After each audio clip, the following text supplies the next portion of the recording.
In the depths of Moria, stone cracked, fire bled into darkness, and an ancient presence stirred, vast and furious. Gandalf stood at the narrow bridge as shadow and flame rose to meet him. This is what the Balrog really was. Middle-earth is shaped by a constant struggle between light and shadow, where ancient energies seep into the land, the forests, and the stones beneath the mountains. Long before kingdoms rose and fell, powers beyond mortal understanding left their mark on the world. Some guarded it, others sought to dominate it. Walkers of light build, heal, and preserve. Creatures of shadow corrupt, consume, and twist everything they touch. A Balrog is not just a beast roaming the dark. It's a living echo of a forgotten, violent age, a force that can unravel entire civilizations in fire and fear. If unleashed, it does not simply kill, it erases hope, turns strongholds into graves, and plunges entire regions into despair. The presence of such a being means more than physical danger. It signals the return of ancient darkness, a reminder that evil in Middle-earth never truly dies. It only sleeps, waiting for the moment the world forgets it ever existed. And to understand this terror, you must go back to a time before the world itself was shaped. Before Middle-earth had mountains, rivers, or stars in the sky, there were powerful spirits that existed beyond time and form. They were not born of flesh, but of pure force and will. Among them were beings of incredible strength, drawn to creation, meant to help shape the world when it was still unfinished. Some chose harmony, others became captivated by power, control, and destruction. Long before the first elves opened their eyes or men drew breath, these spirits watched the world take shape from endless darkness. The ones who would become Balrogs did not begin as monsters. They were luminous, fierce, and mighty, filled with the same raw energy that forged oceans and raised mountains. But as the world grew, so did the influence of a darker power. And when that dark voice finally claimed them, their true fall into shadow began. Morgoth did not create the Balrogs. He wrapped their once bright forms in shadow, fed their strength with rage, and bound their will to his own command. Fire became their breath, smoke became their skin, and beneath the flames lived an intelligence steeped in cruelty and obedience. Where there had once been thought and choice, now there was purpose. Destroy, dominate, burn. Morgoth forged them into living weapons, generals of terror that walked at his side rather than marched at his command. Chains of darkness, unseen but unbreakable, tethered their vast power to his ambitions.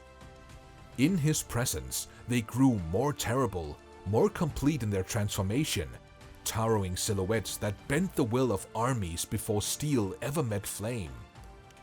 They were sent not just to fight, but to break hope, to turn resolve into panic and courage into dust beneath their burning steps.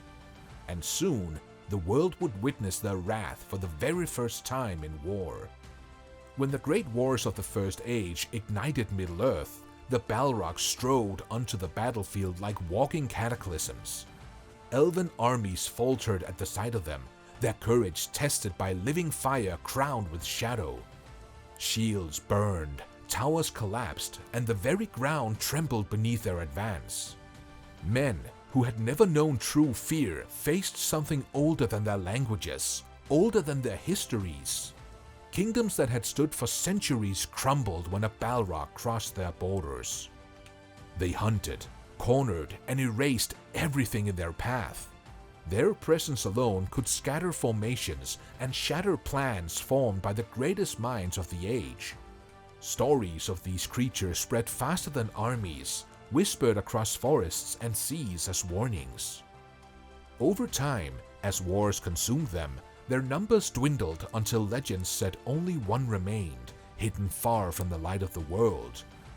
And in the deepest shadow of the mountains, that final terror lay sleeping. On the narrow bridge of Khazad-dûm, there was nowhere left to run. Behind the Fellowship stood endless darkness. Ahead of them towered ancient fire and shadow. Gandalf stepped forward alone, facing a being that had ruled battlefields before kingdoms even had names. Word and will clashed before blade and flame ever touched. When the Balrog struck, the stone bridge shattered, and both figures fell into the abyss below. Fire and light spiraled downward into the depths of the world.